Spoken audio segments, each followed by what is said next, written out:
Mina, Iraq, the world's sixth largest oil producer, the stability of that government, of course, important to the markets, important to producers who are based there. How worried should they be, in your view, that the prime minister doesn't really have a grip on his government and his country? Well, Hadley, this attack was on the prime minister, who's also the commander-in-chief of the armed forces. So this is an attack on the highest authority in the land, and supposedly the man who should be controlling all arms in the country. Clearly, Iraq has a huge problem with militias and armed groups. And as we just heard the prime minister saying, these are gangs. These are not political parties or factions. They're gangs. There's organized crime in the country that is trying to cripple any path towards normality and a country that actually functions with the arms, all arms in the country, under the sway of the commander-in-chief and the official armed forces. So it's very worrying. Now, the one development that really is striking in Iraq in the last couple of years is the use of drones. The fact that before IEDs and mass explosions were the biggest source of insecurity, today you have drone attacks.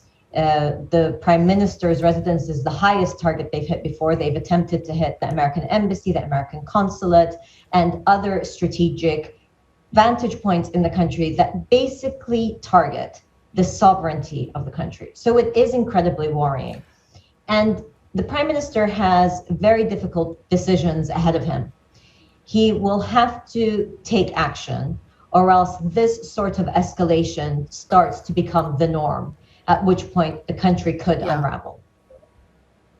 Walk us through this in the sense that, do we know exactly where this attack, or we think we know where it came from? Because, of course, Iraq has for years now been, unfortunately, the playground, frankly, of all these competing forces in the region. And one question would be, of course, with the restart of JCPOA talks, for example, how does that leave Iraq positioned? Because obviously Saudi Arabia is very worried as well, and they've tried to grow their influence in the country. Well, it's incredibly concerning that you have the sorts of arms, weaponry, and drones in the hands of groups that are in no way controlled within the Iraqi state, rather have incredibly strong ties with Iran.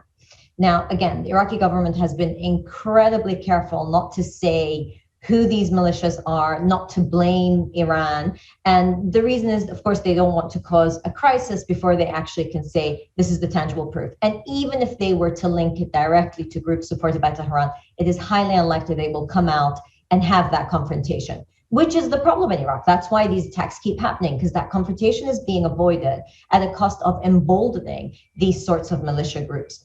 Now, the sources I've spoken to in Baghdad say that these are similar to the Iranian-made drones that have been used in previous attacks.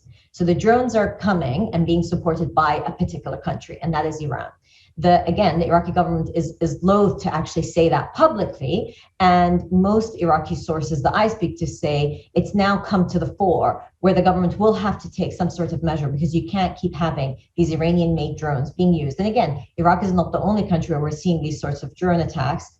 The Houthis, also supported by Iran in Yemen, use Iranian-made drones. So there is a wider regional implication here, and the emboldening of militia groups and proxy groups of Iran in different Arab countries can only lead to further destabilization. So the point you raised about Saudi Arabia, the United States, that's trying to get the JCPOA agreement back on track, cannot do that in isolation from these very destabilizing actions that we see in the region. Hi Mina, it's Dan here. Great to speak with you. So with regards to what happens next, we've already seen the United States condemn this as an act of terror. Will there be regional or international repercussions and response in your view? There's been incredible speed in the level of condemnation we've had. Saudi Arabia, United Arab Emirates, the Arab League, the United States, Britain, all of them condemned. Which is important because the speed of it and saying this is unacceptable. But then what happens? Because words can be hollow. The United States has said that it would help with the investigation. Again, previous investigations have been announced. When the American consulate in Erbil was attacked, they also said that there would be investigation, and then there was very little follow through.